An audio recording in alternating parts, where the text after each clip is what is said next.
everyone. I thought I would just chat quickly about the games I'm excited about that are coming out at the Spiel in Essen next week.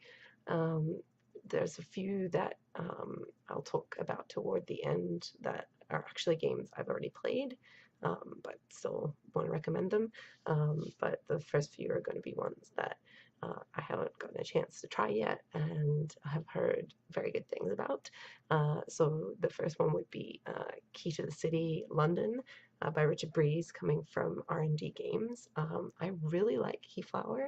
I don't get to play it very often, and probably the theme of Key to the City would help. I lived in London for a little while, and I think it would be just neat to have a different setting that wasn't so generic for a game like that. So I'm looking forward to that one. The next is Cottage Garden from Uwe Rosenberg. He's been on a real roll with his tile laying games of late. So I'm intrigued by this one, and that's not strictly two-player like Patchwork was, so that'll be good. I think that's coming from Spielwise.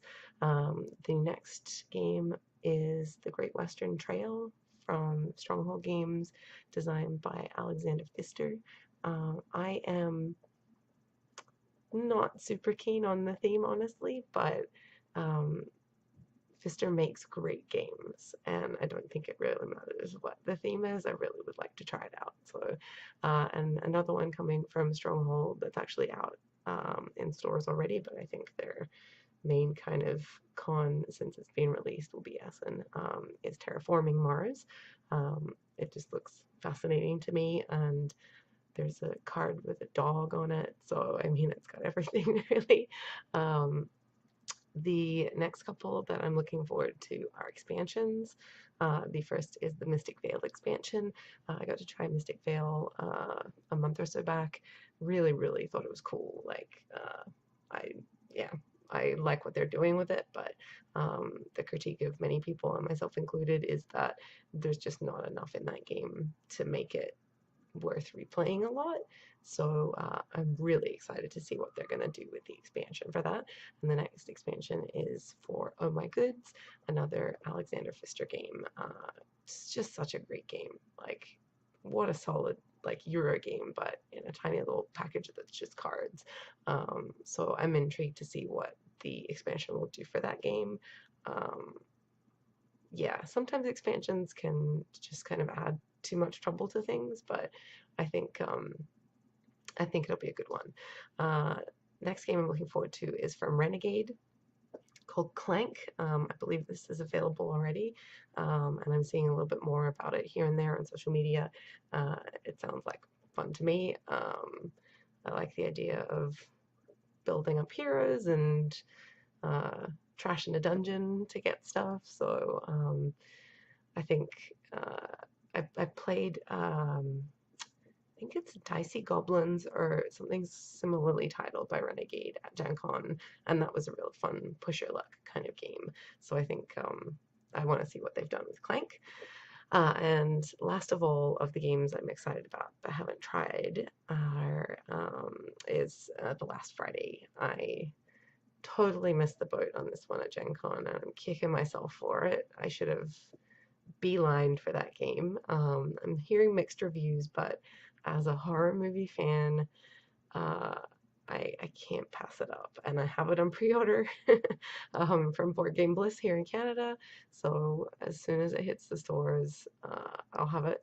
But man, I wish that I was among the few that had gotten it at Gen Con and was grabbing it at Essen. So the next few games, I'm not super like I need to get my hands on them immediately, but I do definitely want to try them and grab them at some point. The first is Dragon and Flagon, which again I totally missed the boat on at Gen Con, but have heard nothing but good things about that game.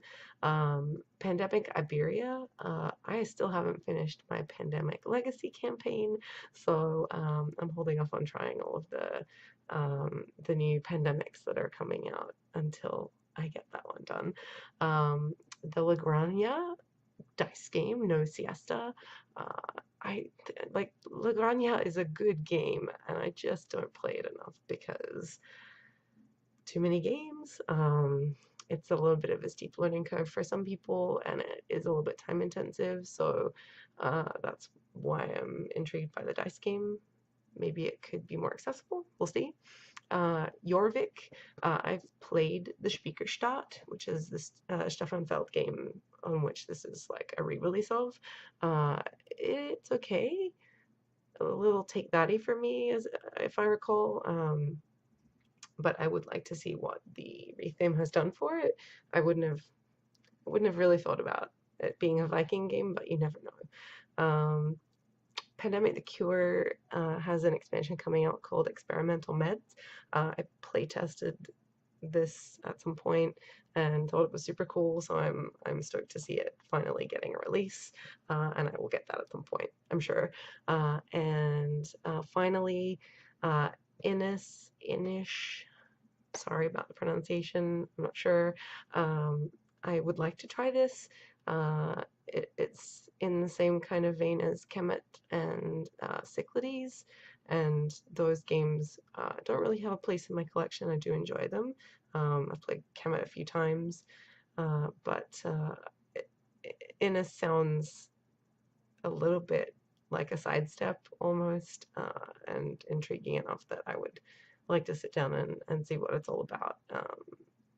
And it looks a little bit visually different art-wise and stuff as well, which is kind of cool. A little bit less bombastic, say, than the other two.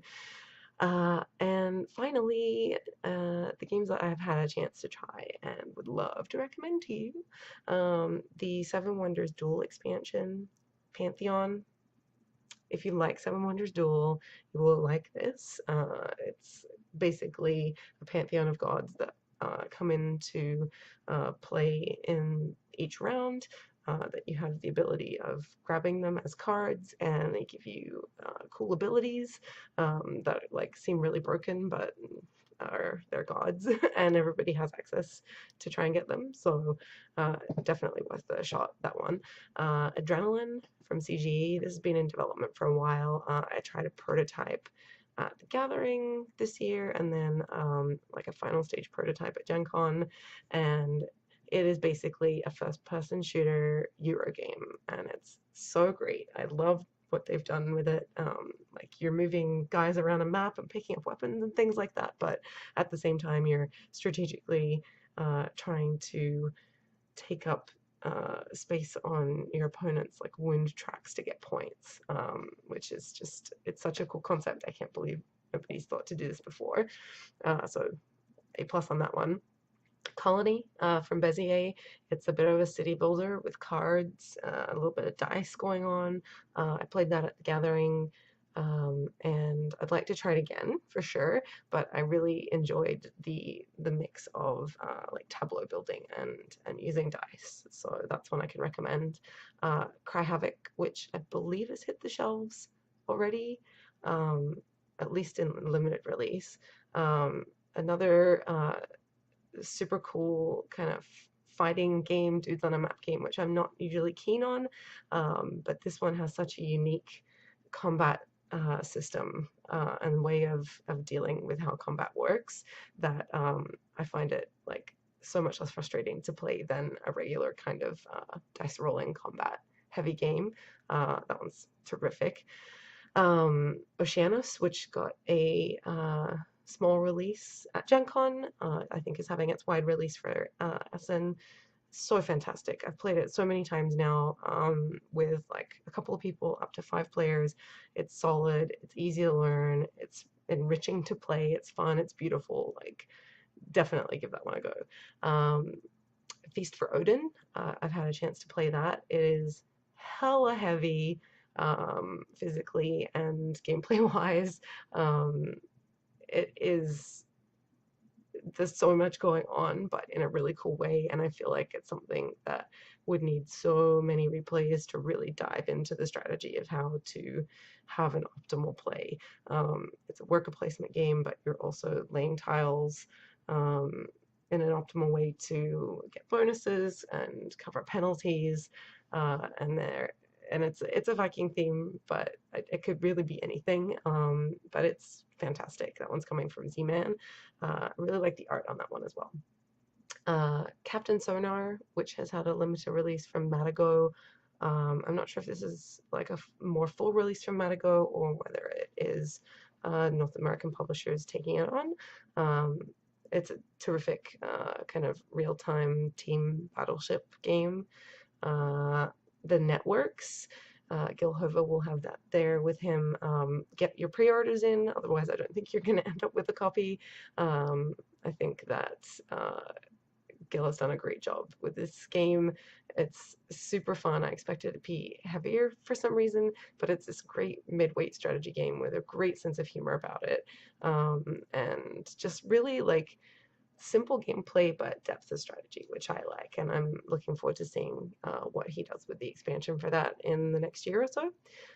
And finally, Vanuatu has a second edition coming out. We have one of the old editions. I'm not sure if there was another one as well as the one that we have. It has kind of strange, outdated art, but the game itself is super cool, like role selection, and a spatial aspect of the map, and you're trying to like deny your opponents things. Yeah, it's really good. So if they've updated the art for that one, I would definitely consider picking that up if we didn't already have a copy. So those of you who are going to Essen, have a fantastic time. Schöne Reise und Spiel.